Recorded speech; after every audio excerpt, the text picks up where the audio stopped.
We're starting the 6th chapter of Nazir. We're starting the first Mishnah of the 6th chapter, and we're just getting into what a Nazir can and can't do. And it might seem odd that we've waited until this point, but I think the Mishnah is probably going in time order.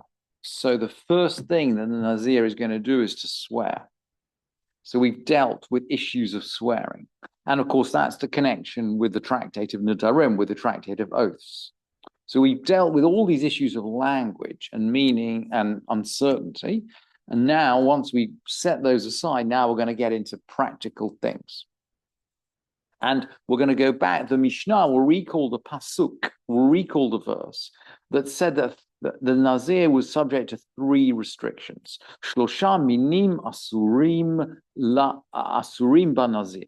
There are 3 things which are forbidden to a Nazir. Hatuma, uncleanness. Now, the pasuk, in fact, specifically refers to the uncleanness of a corpse. So we're not including, dead creepy crawlies here. We're just referring to corpse uncleanness. Hatuma, veha tiglachat, and shaving. The Nazir can't shave. Vehayotze min hagefen, and something that comes out of the grape, out of the vine.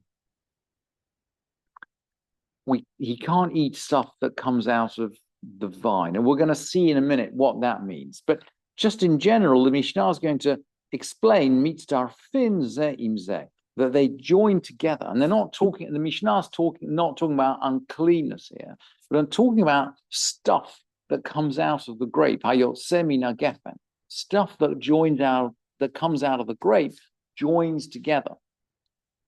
Eino chayav,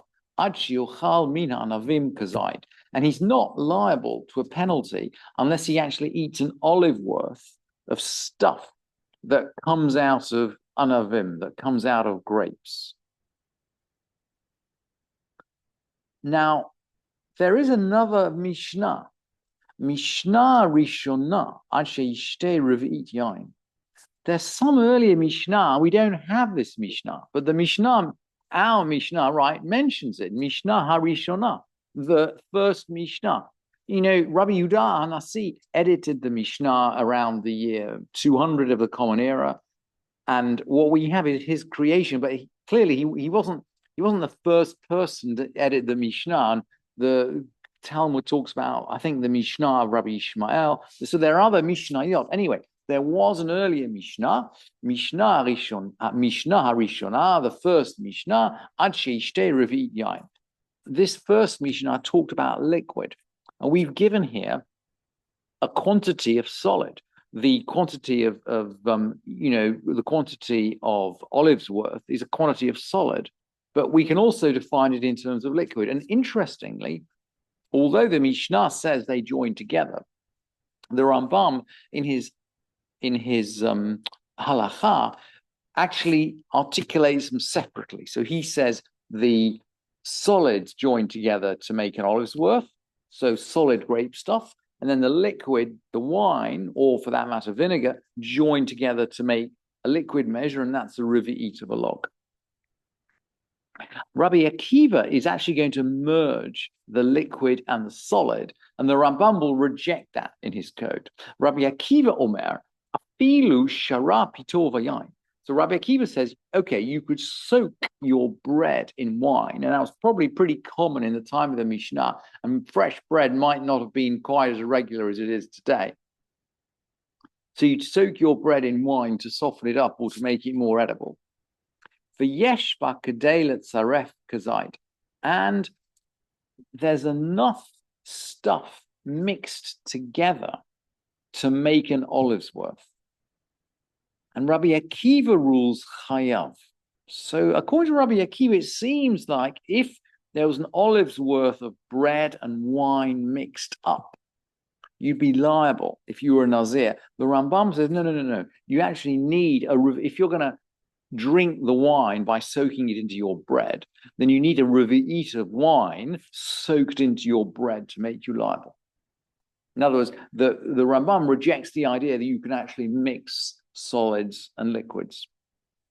And this Mishnah, by the way, reminds us of the Mishnah in Yoma, which, in the second Mishnah in the last chapter of Yoma articulates quantities. It's really important to articulate quantities. But the Mishnah is now going to go on to try to define exactly what it is which is coming out of the vine. We don't really know what that is. And the verse, the pasuk, the verse in Nazir, in Numbers, has got a couple of words which are hapax legomena. They only occur there in the whole of Tanakh. We don't really know what they mean. And we should just look at this verse, because the next Mishnah will use it. Kol Yemei Nizro, all the days of his absence, of his Nazirut, Mikol Asher Ye'aseh Migefen Hayayin, from everything which is made out of a vine, Mecharet Sanim, from Charet Sanim Ve'ad Zag, from the Charet Sanim to the Zag, he shall not eat. So the verse says he can't eat anything from the Charet Sanim to the Zag. So what are we going to do with that? Well, let's just keep going down the Mishnah, because we know, right? You can only eat an olive's worth of solids. So that's going to be, but it's going to be something to do with Charet Sanim and Zag. Maybe they're both needed. So the Mishnah continues. He's liable for wine on its own, and that's the halacha brought by the Rambam. If he drinks a rivi'it of wine, he's liable. And on grapes on their own, and for charts anim on their own, and for zagim on their own. So they seem to be four different kinds of things. There's grapes, there's wine, there's chartzanim, and there's zagim. Rabbi Elazar ben Azariah Omer, Eino chayav ashi yochal shnei chartzanim ve'zagam. Rabbi Elazar ben Azariah said, look, there's no liability unless he eats two chartzanim and their zag. So it seems as though you have to eat them together. And there's two charet sanim and one zag. Sounds like there's two seeds here and one peel. Or I think there are, but the Mishnah will explore this. Eilu hen charet sanim ve'eilu hen hazagim. So these are the charet sanim and these are the zagim. Charet sanim, eilu hen achitzonim. The charet sanim, these are the outside things. Ve'hazagim elu hen hapnimiim, divrei Rabbi Yehuda. So the charet sanim are the stuff on the outside that feels like that's the skin of the grape. So let's just think for a sec. Let's just think about making wine. We're gonna make wine. We're gonna crush the grapes. We're gonna extract the juice, and what is left is this mush, which is called pomace, I think in English, and Jastrow uses the word pomace to explain these things. What is left is this mush, which has got some stems in it, but from the grapes, it's got the seeds and it's got the peel. So this mush that's left over is seeds and peel. And the Mishnah is interested in, okay, of these two words, charet sanim and zagim, which is peel and which is seeds? So Rabbi Yehuda says, the charet sanim are the peel and the zagim are the seeds.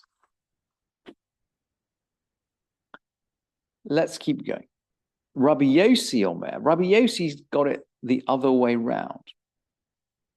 And the Maimonides, by the way, follows Rabbi Yossi. Rabbi Yossi says, Shelotite, just so you don't make a mistake, I'm going to give you a mnemonic. Ha-zog, shel behemah. It's like a zog that belongs to a cow. A cow's zog is a bell. Now, zog sounds like zag. These are not the same words, right? A zog is a bell. It is not a part of a grape. But Rabbi Yossi says you can remember it because it's like the zog of a cow's bell. Hachitzon zog. Now, when you build a cow's bell, Really interesting, by the way. They clearly had cows' bells in the time of the Mishnah, so I guess they could hear their cow wandering around the fields, just like the Alps. So when you have a cow's bell, hachitzon zog, the bell part of the bell, the outside part of the bell is called a zog. Vehapanimi invel, and the clapper is called an invel. Inbal. That's the name of the hotel. That's where they took it. Oh, that's where the Inbal Hotel. Well, anyway, it's very interesting. It's pointed in Vel in Kaufman, without the dagesh in the bell. That's interesting. The Inbal Hotel. So that's the clapper. That's the clapper. So the inner part is the Invel or the Inbal, but the outer part is the Zog. So Rabbi Yossi says, okay, once you know that the outer part of a bell is a Zog, then you know that the Zagim are the peels, and the Charitzanim then have to be the seeds. And of course, that will match with Rabbi Elazar ben Azarias, who says there's no liability until he eats 2 Charitzanim and their Zag. So he's eaten 2 seeds and he's eaten one peel.